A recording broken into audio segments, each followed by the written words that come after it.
Prince TV. Bonjour chers abonnés de Prince TV. Alors avant de commencer ce journal aujourd'hui, je tiens à signifier que désormais nous faisons la promotion d'artistes. Sur notre chaîne, nous faisons la promotion d'entreprises, de commerçants, quel que soit votre secteur d'activité. Contactez-nous à l'adresse qui va s'afficher maintenant, on discute et on fait votre promotion. Donc top, c'est parti.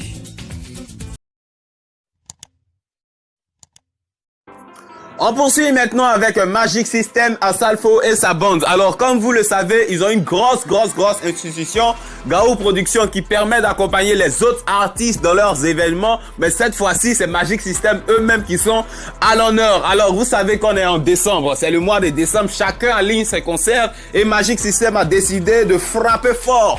Ceci étant le 31 décembre 2018. Au Sofitel Ivoire Hotel, Magic System se livrera en concert live à Abidjan. Alors, on sait que quand c'est en France, ils cassent tout. Quand c'est en Belgique, ils cassent tout. Je sais pas, quand c'est aux États-Unis, ils cassent tout. Mais cette fois-ci, ça se passe à Abidjan. Ça se passe sur la terre ivoirienne. On attend de voir ce que ça va donner. Le ticket d'entrée, c'est 30 000 francs. C'est pas n'importe quoi. Voilà, c'est le haut niveau. Donc, Magic System. Que vous soyez présent ou absent, vous aurez la vidéo sur Prince TV. Donc, trop de choses. On continue. Prince TV. Prince TV. On poursuit maintenant avec DJ Arafat et Yoruba Daishin Khan, le numéro 1 du coupé décalé. Voilà. Alors, il y a quelques jours, sinon quelques heures, il a fait une vidéo dans laquelle il présentait ses excuses à Baby Philippe. Bon, pour le moment, Baby Philippe n'a pas réagi parce que lui, il calcule pas trop Arafat, hein. Il n'a pas réagi. Néanmoins, il y a un point gênant dans l'allocution d'Arafat, même si l'idée de vouloir se réconcilier avec Baby Philippe c'est vraiment à applaudir. J'ai pas compris pourquoi DJ Arafat accuse des Bordeaux d'être à la source de la séparation de Baby Philippe et d'Arafat. Parce que on se rappelle que la source du problème, c'est une histoire de femmes, c'est une histoire d'ordinateur, c'est une histoire de violence depuis les années 2008. Et on sait qu'il y a quelques mois, quand il était question d'arranger le featuring de la réconciliation entre Arafat et Desbordeaux, Desbordeaux a couru chez Baby Philippe pendant qu'Arafat était dans son coin en train de dénigrer Baby Philippe dans une vidéo qu'on a tous vue. Mais aujourd'hui qu'il veut une réconciliation, je ne sais pas pourquoi il accuse Desbordeaux. Je ne vois pas en quoi Desbordeaux, voilà, est la base de ce problème. Déjà, quand il s'est réconcilié avec Moula, il a accusé Desbordeaux. Il dit, ouais, c'est à cause de Desbordeaux, j'étais en discorde avec Moula. Maintenant, il veut se réconcilier avec Baby Philippe. Bon, Desbordeaux a fait quoi là? Parce que c'est Desbordeaux qui voulait la paix entre vous deux. Hein? Mais il ne comprend pas dans quel quoi Arafat. Bon, se réconcilier, c'est bien, mais il ne faut pas accuser les autres, Yoro. Hein? On continue quand même. Prince TV. Prince TV.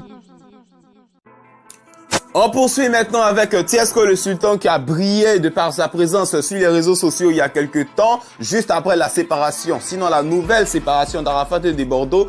Dans une vidéo en direct, il se moquait d'Arafat, il se moquait de Desbordeaux, il a même demandé 1 minute de silence pour Desbordeaux les Koufa. Il se moquait surtout des conditions de séparation des deux artistes.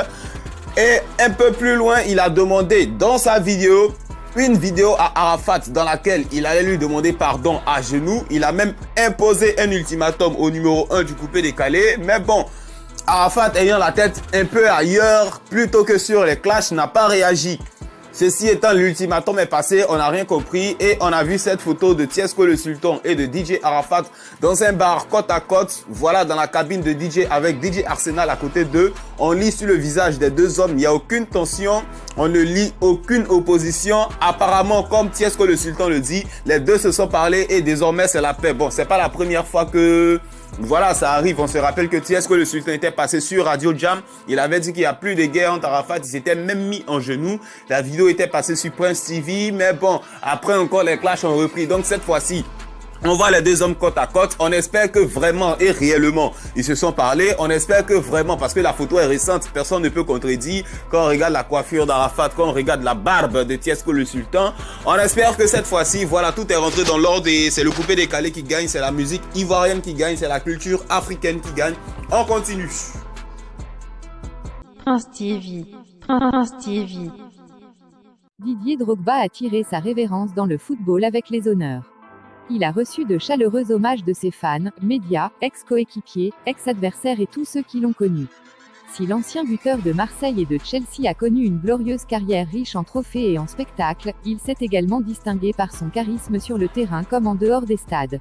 Un charisme qui lui avait permis de devenir copropriétaire d'un club de football bien qu'étant encore en activité. En effet, Drogba avait rejoint la formation américaine du Phoenix Rising en début d'année 2017 en tant que joueur et dirigeant du club. Il est devenu ainsi le premier footballeur à avoir réalisé cette prouesse. C'est incroyable comment Drogba s'est familiarisé aisément avec le monde des affaires. Il n'avait pas encore pris sa retraite et il est devenu dirigeant de club. C'est inédit, confie un observateur. Hormis le Phoenix Rising, Drogba est également devenu actionnaire majoritaire de l'équipe ivoirienne de Williamsville Athletic Club. Et cela, bien avant l'annonce de sa retraite sportive. Un fait majeur qui consolide un peu plus son record de seul footballeur en activité, à devenir dirigeant de club. Chapeau et big respect à Drogba. Prince TV. Prince TV. Les jours passent et se ressemblent pour Samuel Eto'o-Fils. Le légendaire attaquant camerounais qui est déjà sous les feux des critiques suite à son soutien à Paul Biya, s'est démêlé avec Marianne Pineda et sa supposée idylle avec une capverdienne dénommée Adileuse da Rosaro, fait face à de nouvelles accusations. En effet, certaines langues font état de ce que l'homme serait au bord de la crise financière et qu'il le cacherait à son entourage. Une situation qui expliquerait, selon ses indiscrétions, le fait qu'il n'arrive plus, entre autres, à payer la pension alimentaire de son fils Étienne Eto'o. Les rumeurs indiquent également que le modeste salaire du footballeur au Qatar Sport, 5 millions d'euros par an soit 3,2 milliards de francs CFA, ne suffirait plus à assurer son train de vie confortable et ses nombreuses charges familiales. Et ce serait dans le but de redresser la barre que le joueur s'est impliqué davantage dans la politique et la gestion de la Fédération camerounaise de football. Par contre, selon des proches de Samuel Eto'o régulièrement contactés par les médias, ces accusations relèvent une fois de plus d'une campagne de dénigrement contre sa personne. Ils accusent à leur tour les opposants politiques de Paul Biya ainsi que les adversaires de Mbongo Njoya, candidat à la présidence de la Fédération camerounaise de football soutenu par Eto'o d'être les auteurs de ces fausses informations visant à nuire à la légende. Une chose est sûre, le meilleur buteur de l'histoire des Lions indomptables, 56 buts en 118 sélections, est de plus en plus détesté dans son pays, ce qui est une bien triste réalité. On se demande encore si ce sont des vérités ou de fausses accusations. Restez connectés, vous aurez plus d'informations bientôt. Prince TV. Prince TV. Yaya Touré ne devrait plus être un joueur de l'Olympiakos dans les jours à venir. Son agent, Dimitri Selouk, est en discussion avec le club grec pour la rupture pacifique du contrat liant les deux parties. Pour rappel, le milieu de terrain ne supporte pas d'être réduit au banc de touche, n'ayant disputé que 5 matchs depuis son arrivée dans cette équipe en septembre dernier. Si cette fin de collaboration venait à se confirmer, l'ancien joueur de Manchester City serait à nouveau sans club et devrait ainsi rechercher une nouvelle destination. Pour l'instant, l'ex-capitaine des éléphants de Côte d'Ivoire est dans le viseur de nombreuses équipes chinoises et américaines. Nous y reviendrons bientôt pour vous donner plus de détails. Prince TV. Prince TV. On poursuit avec DJ Léo qui avait quelque peu disparu mais qui a livré il y a peu de temps une interview sur Vibe Radio. Alors, répondant aux questions de l'animateur, l'artiste a reconnu qu'il s'était retiré juste pour ses affaires, pour ses business, parce que c'est un businessman au-delà même du coupé-décalé. Et répondant à, voilà, sa vision des clashs, DJ Léo a dit qu'il n'est pas concerné, mais que néanmoins, désormais, tous ceux qui l'attaquent, et voilà, il va réagir. C'est ce qui a motivé sans doute la sortie de son dernier clip Bécan pour dire que désormais Léo a décidé de ne plus rester dans ce coin parce que le coupé décalé a trop de choses. Il a aussi répondu à la question de savoir nouvelle génération, ancienne génération, qu'est-ce que tu en penses, parce que voilà, ça fait opposition dans le coupé décalé. DJ Léo a été clair, on est tous pareils, on est tous, voilà. Que tu sois d'avant ou que tu sois de maintenant, c'est le même combat, on vise le même objectif, on est sur le même terrain de bataille. Donc, nouvelle génération, ancienne génération, c'est pareil pour DJ Léo. Puis bon, on attend ce que ça va donner dans le futur. Il prépare de nouveaux trucs, il prépare bien de choses, des sons de bonne année, de nouveaux concepts. Il va continuer à nous faire danser. Donc, on continue. Prince TV. Prince TV. On poursuit maintenant avec les humoristes de Côte d'Ivoire qui ont décidé de s'ériger en association afin de mieux mener leur activité, afin d'avoir une importance, voilà, au niveau administratif, afin de, voilà, vous voyez un peu le concept.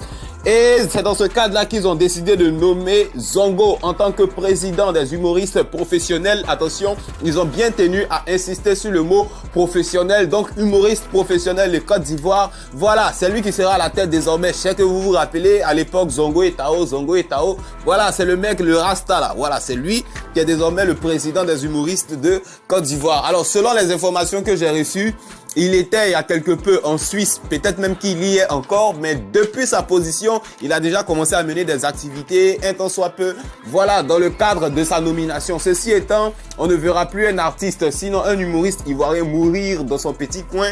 Voilà, il sera désormais accompagné et c'est une très belle initiative à saluer. On continue.